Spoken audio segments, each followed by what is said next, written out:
Sir, Modi గారి జాతకం ప్రకారం ఒకవేళ యుద్ధం సంభవిస్తే ఎలా ఉండబోతుంది పరిస్థితి? 17 సెప్టెంబర్ 1915 వేసుకుంటున్నాం అండి. సో ఇది వృశ్చిక రాశి, వృశ్చిక లగ్నం. అందులో లగ్నాధిపతి కుజుడు, లగ్నంలో చంద్రమంగళి యోగం కూడా ఉంది, ఆయనకి బలంగా ఉంది. అలాగే ఏంటంటే శని దశమ క్షేత్రం ఉన్నాడు బ్రహ్మాండంగా, దాని మీద గురుదృష్టి కూడా పడి ఉంది, అది కూడా యోగం కింద ఉంది. సో ఇక్కడ ఏంటంటే ఆయన జాతక రీత్యా మనం తీసుకున్నా కూడా యాజ్ ఆన్ టుడే అంటే మే 15 లోపల ఆయనకి గురుబలం కూడా చాలా స్ట్రాంగ్ ఉంది.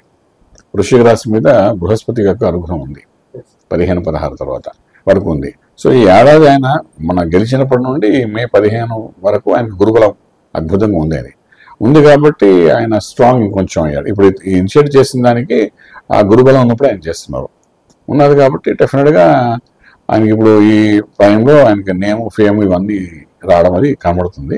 కానీ దశ ప్రకారం మనం తీసుకునేటప్పుడు 2021 నుండి కుజుడికి సంబంధించిన మహాదశ జరుగుతుంది, అంటే లగ్నాధిపతి దశ, అది మరీ స్ట్రాంగ్గా ఉంటుంది. అందులో ఇప్పుడు శని భక్తి మే 11తో వెళ్ళిపోయి బుధుడు వస్తాడు, ఎల్లుండి మే అంతర్దశలోని మే 11 వెళ్ళిపోవడం బట్టి ఇక్కడ 4 రోజులు వెళ్ళిపోతాడు, వెళ్ళిపోయి బుధుడు వస్తాడు. బుధుడు వచ్చిన తర్వాత అక్కడ అంటే కొంచెం వేడి తగ్గుతుంది. అంటే జాతకరీత్యా చూసినా కూడా మనకు ఆయనకి తీసుకున్న నిర్ణయాలు వీటన్నిటి మీద ఇప్పటివరకు తీసుకుంది స్ట్రాంగ్గానే ఉంటుంది. సో నెమ్మది ముందు ఏంటంటే ఈ ఆల్సో కమ్యూనికేట్ అంటే యుద్ధం అనేది ఎవరికి ఇంట్రెస్ట్ ఉండదు కదండి. సో బేసిక్గా దాన్ని ఎలాగా మన ఆధిపత్యం అంటే కొన్ని రూల్స్ రెగ్యులేషన్స్ నామ్స్ పెట్టి కంట్రోల్లో పెట్టి ఆ దేశాన్ని మనకి వాళ్ళ వల్ల ఇబ్బంది లేకుండా ఒకటి చూడడం, రెండవది టెర్రరిజంని ప్రోత్సహించకుండా వేరే అగెన్స్ట్ టెర్రరిజం అన్నట్టుగా దానికి ఏం చేయాలో దాని తగ్గట్టే ప్లాన్స్ అని వేసి ఒక స్ట్రీమ్ లైన్ చేయడానికి మాత్రం 100% చేస్తారు. తర్వాత ఇంకొకటి కూడా విత్ ఇన్ ఇండియాలో కూడా విత్ ఇన్ ద కంట్రీ ఉన్న టెర్రరిజం కూడా కంట్రోల్ చేయడానికి కావాల్సిన ప్లాన్స్ ఇవన్నీ కూడా చేసే అవకాశం ఉంటుందన్నమాట. చేస్తారు 26 మే తర్వాత కొన్ని చేంజెస్ ఉంటాయండి. 2026 మే తర్వాత ఆయన జాతకంలోని అది చేంజెస్ అంటే slight changes will be there. అది మళ్ళీ వాళ్ళు గవర్నమెంట్ డిసిషన్ అనేది ఉంటుందంట కదా.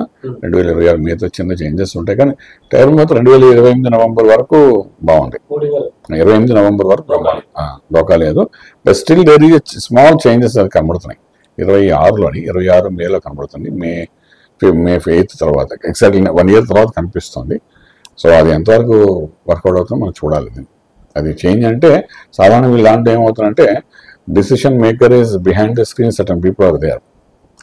దీనికి వెనకాల ఆర్ఎస్ఎస్ వాళ్ళ డెసిషన్స్ కూడా కొంత ఉంటాయి కాబట్టి, అలాగే ఏజ్ ఫ్యాక్టర్ కూడా వాళ్ళు పెట్టుకున్నారు రూల్స్ ప్రకారం. ఇంత ఏజ్ తర్వాత ఎవరు ప్రభుత్వంలో ఉండకూడదు, మినిస్ట్రీ ఉండకూడదు, ఇవన్నీ రూల్స్ ఉన్నాయి వాళ్ళకి.